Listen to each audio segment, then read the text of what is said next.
Bonjour, je vous présente Courrier Chess. Alors, je vais vous installer la variante. Voici donc la variante. Eh bien, Courrier Chess. C'est une variante médiévale qui se joue sur un échiquier de 12 par 8. Il s'agit de l'une des plus vieilles variantes des échecs dont les premières traces connues datent du XIIe siècle. Donc ils ont été très populaires durant plus de 6 siècles. Alors, dans la variante ici, le but du jeu est, comme aux échecs, de mater le roi. Mais la règle du pat reste inconnue et il n'y a pas de mécanisme de rock. Alors, les autres caractéristiques importantes. Les rois sont tous les deux sur la colonne F. Comme aux échecs orthodoxes, ils se déplacent d'une case dans n'importe quelle direction, mais ne peuvent pas être capturés. À côté du roi sur la colonne E, il y a une pièce appelée le man ou le sage qui se déplace comme le roi. Donc le roi se déplace d'une case tout autour et ne peut pas être capturé, et le man fait pareil, ou le sage. Mais lui peut être capturé. Alors, en position avancée, sur la colonne G centrale, se trouve le Ferz ou la dame, qui se déplace d'une case en diagonale. Et devant le Ferz, le pion est positionné.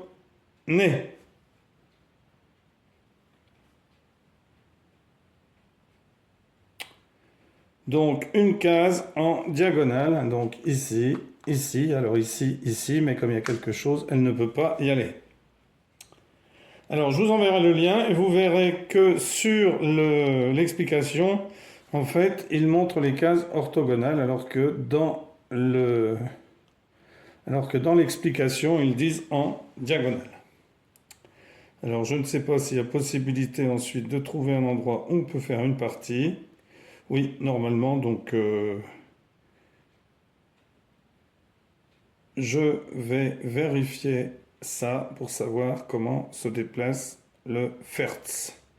Puisqu'on nous dit en diagonale, mais on nous montre un schéma en orthogonalement. Alors je vais vérifier.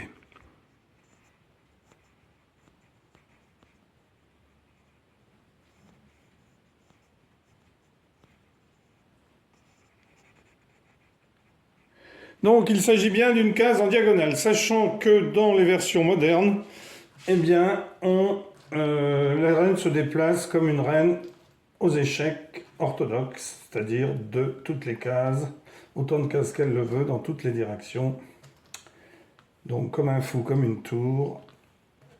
Mais ici, c'est une case en diagonale. Alors là, je mets des pions pour vous montrer la délimitation du plateau, parce que j'ai un grand plateau qui peut me servir à expliquer beaucoup de variantes. Alors, on a l'imbécile Schleich, qui se déplace comme une tour, mais d'une seule case, c'est-à-dire qu'ici, il pourrait aller dans les cases blanches autour. Le Schleich, l'imbécile. On a aussi des coursiers, qui sont en fait les fous. Donc, ils ont les mêmes mouvements qu'un fou, c'est-à-dire que, alors ce sont les coursiers ou Läufer, c'est eux qui ont donné leur nom à la variante, courir. Donc les fous qui se déplacent en diagonale, le blanc sur case blanche, celui qui est sur case marron, eh bien sur case marron. On a ensuite les éléphants, archers ou fous.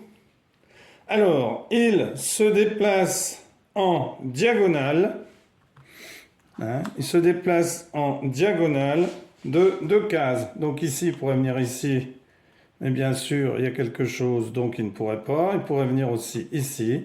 Sinon, il pourrait venir ici ou ici. 2 cases en diagonale. La reine, n'oubliez pas, une case en diagonale. Alors bien sûr, ici, il y a quelque chose, donc elle ne peut pas venir.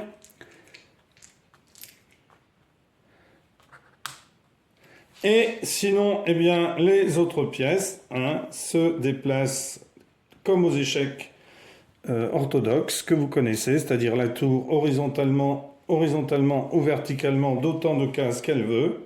Le cavalier en L, le cheval, qui est le seul à pouvoir passer par-dessus des pièces.